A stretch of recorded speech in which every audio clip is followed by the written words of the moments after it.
Batch மாணவர்களுக்கு வணக்கம். நம்பர்ஸில் இந்த ஒரு கொஸ்டின் நான் மிஸ்டேக் பண்ணிட்டேன். ஸோ இந்த ஒரு கொஸ்டின் என்ன அப்படின்னு பார்த்தீங்கன்னா, ஆக்சுவலாக நான் வந்து ஏ அப்படின்னு எடுத்துகிட்டு ஏங்கிறத எதன்னு எடுத்தேன், x-2 டிவைடட் பை x+2 இதை வந்து ஏன்னு எடுத்து இங்கே வேல்யூ சப்ஸ்டிட் பண்ணி ஒரு ஈக்குவேஷன் ஃப்ரேம் பண்ணி லாஸ்ட்டில் ஏங்கிற வேல்யூ கண்டுபிடிச்சிருப்போம். அது 1, 3 அப்படின்னு கண்டுபிடிச்சிருப்போம். பட் அது வந்து பார்த்தோம் அப்படின்னா இங்கே கேள்வி கேட்டிருக்க எக்ஸுக்கு வந்து ஈக்குவலாக வராது. ஓகேங்களா? ஸோ நான் மிஸ்டேக் பண்ணிட்டேன், மன்னிச்சுக்கோங்க.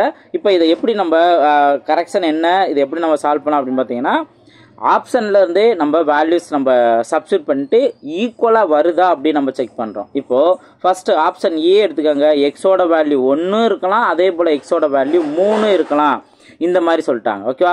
இப்போ நான் இந்த வேல்யூ இங்கே நான் சப்ஸ்டியூட் பண்ணுறேன். ஈஸியாக நீங்கள் இதில் எது வந்து ஆன்சர் வரும் அப்படிங்கிறத தெரிஞ்சுக்கலாம். இப்போ எக்ஸோட வேல்யூ நான் 1ன்னு சப்ஸ்டியூட் பண்ணேன் அப்படின்னா, இங்கே எக்ஸோட வேல்யூ நான் 1ன்னு சப்ஸ்டியூட் பண்ணுறேன். சப்ஸ்டியூட் பண்ணேன் அப்படின்னா 1 - 2 என்ன வரும், -1ன்னு வரும். டிவைடட் பை 1 + 2 3 அப்படின்னு கிடைக்கும், whole square plus 3 equal to 4 into x-2. அப்போ 1 - 2 அப்படின்னா -1ன்னு வரும். டிவைடட் பை 1 + 2 3ன்னு வரும். ஓகேங்களா? இப்போது ஈக்குவேஷனுக்கு இந்த சைடு நீங்கள் சிம்பிளை பண்ணிங்கன்னா -1 ஹோல் ஸ்கொயர் பண்ணோம் அப்படின்னா 1ன்னு கிடைக்கும். டிவைடட் பை 3 ஸ்கொயர் பண்ணோம் அப்படின்னா 9ன்னு கிடைக்கும், ப்ளஸ் 3 ஈக்குவல் டு இந்த சைடு நீங்கள் கவனிச்சிங்க அப்படின்னா -4/3. ஆக்சுவலாக இதை சிம்பிளை பண்ணி எந்த நம்பர் வந்தாலுமே சரி இது பாசிட்டிவ் தான். ஆனால் இங்கே வந்துட்டு நெகட்டிவ் தான் கிடைக்கும். அப்போ ரெண்டு ஈக்குவலாக கிடையாது. ஓகே, அப்போ இதுலேருந்து அந்த 1 அப்படின்னு வராது அப்படிங்கிறத கிளியராக தெரிஞ்சா. இப்போ x=1ன்னு வராதுன்னா ஆப்ஷன் டிலையும் x=1ன்னு மட்டும்தானே இருக்குது. அப்போ அதுவும் வராது. புரிஞ்சுங்களா? ஸோ அதே போல் x+3ன்னு சப்ஸ்டியூட் பண்ணும்போது இது வந்தது அப்படின்னா கண்டிப்பாக வந்துட்டு என்ன ஆகும், இதுவும் வரும் அப்படிங்கிற மாதிரி நம்ம எடுத்துக்கலாம். இப்போ x=3ன்னு சப்ஸ்டியூட் பண்ணுங்க. x=3ன்ட்டு இந்த ஈக்குவேஷன் சப்ஸ்டியூட் பண்ணால் x-2 அப்போ 3 - 2 1. அப்போ 1/, நான் க்ரீனில் நோட் பண்ணுறேன், 1 டிவைடட் பை எக்ஸோட value 3, 3 + 2 5 whole square plus 3 equal to 4 into இதே வேல்யூ தான் கிடைக்கும். இந்த ப்ராக்கெட்டுக்குள்ளே இருக்க வேல்யூ தான் கிடைக்கும். ஓகேவா? அப்போ இங்கே என்ன ஆகுது, 4/5 அப்படின்னு கிடைக்கும், ஈக்குவல் டு சரி. அதே போல் தான் இங்கேயும் கிடைக்கணும். அப்போ இங்கே என்ன வரும், 1/1 ஸ்கொயர் 1, 5 ஸ்கொயர் 25 ப்ளஸ் 3. அப்போது இங்கே 25 அப்படின்னு நீங்கள் எடுத்துக்குவீங்க. அதுக்கு அடுத்தது இது 25 × 3 75, 75 + 1 76, 76 டிவைடட் பை 25. இங்கே 4/5ன்னு இருக்குது. இதுவும் ஈக்குவல் கிடையாதுல. ஏன்னா இதை நம்ம சிம்பிளை பண்ணிங்கன்னா இங்கே வந்து முழுசாக 4ன்னு மாறிடும். ஆனால் இங்கே வந்துட்டு அது சிம்பிளை ஆகாது. ஓகேங்களா?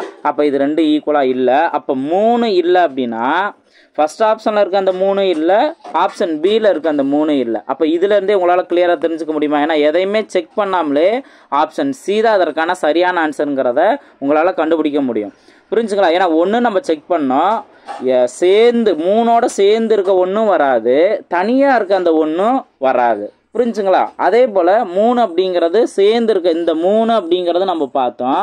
அதே போல் இந்த தனியாக இருக்க 3 வராது அப்படின்னு தெரிஞ்சுக்கிட்டோம். அப்போ இதுலேருந்தே -4 மட்டும்தான் இருக்குது. இதான் அதற்கான ஆன்சர் வரும் அப்படிங்கிறத நம்மளால் கெஸ் பண்ண முடியும். இப்போ இதை சரியா இல்லையா அப்படின்னு நம்ம பார்க்குறதுக்கு என்ன பண்ணலாம், சப்ஸ்டிட் பண்ணி பார்க்கலாம்.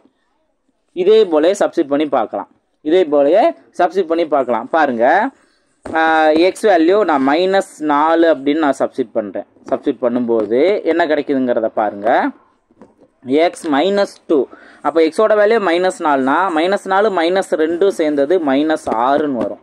டிவைடட் பை இங்கே எக்ஸோட வேல்யூ -4 + 2 அப்படின்னா -2. ஓகே, -4ல் +2 போன்ஸ் அப்படின்னா பேலன்ஸ் -4 ஹோல் ஸ்கொயருங்கிறதானே ப்ளஸ் 3 ஈக்குவல் டு இதே போல் தான் 4 நோட் பண்ணி இந்த ப்ராக்கெட் கூட என்ன வந்துச்சோ அதே தான் இங்கே வரும். அப்போ -6/-2ங்கிறதான் இங்கே வரும். இப்போ இந்த மைனஸும் கேன்சல் ஆகும். 1 2 3 6. அப்போ 4 × 3 என்ன வரும், 12 அப்படிங்கிறது வரும். ஓகே, அப்போ இங்கே 12ன்னு வந்துச்சுன்னா ஈக்குவல் டு இந்த சைடு இதையும் சிம்பிளை பண்ணும்போது என்ன வரணும், 12ன்னு வரணும். அப்போ இந்த மைனஸும் கேன்சல் பண்ணிடுறேன். 1 2 3 6. அப்போ இங்கே 3 ஸ்கொயர், இதுதான் வந்துட்டு 3 ஸ்கொயர் இந்த ப்ராக்கெட்டுக்குள்ளே வரும். இங்கே 3ன்னு இருக்கும். 3 ஸ்கொயரோட வேல்யூ என்ன, 9. 9 + 3 9 + 3 என்ன 12ன்னு வரும். ஆல்ரெடி நமக்கு 12ங்கிறது இந்த ரைட் ஹேண்ட் சைடு கிடச்சிருச்சு. அப்போது இந்த ஆப்ஷன் 4 அப்படிங்கிறது, அதாவது x = -4 அப்படிங்கிறதா இதற்கான சரியான ஆன்சர் அப்படிங்கிறத தெரிஞ்சுக்கலாம். ஓகேங்களா? ஸோ நான் இதில் உங்களுக்கு ஃபுல் வீடியோவில் நான் கிளாஸ் இருக்கும்போது இந்த 66வது கொஸ்டின் நான் மிஸ்டேக் பண்ணிட்டேன். ஸோ இதை இந்த மாதிரி தான் நம்ம சால்வ் பண்ணணும். கரெக்டான ஆன்சர் என்ன -4 அப்படிங்கிறதா அதுக்கான சரியான ஆன்சர். ஓகேங்களா? ஸோ இதே போல் அடுத்தடுத்த ஸ்டூடெண்ட் டவுட் கேட்டிருக்க கொஸ்டின்ஸை நான் எக்ஸ்பிளைன் பண்ணுறேன். அடுத்தடுத்த வீடியோவில் மீட் பண்ணலாம். தேங்க்யூ.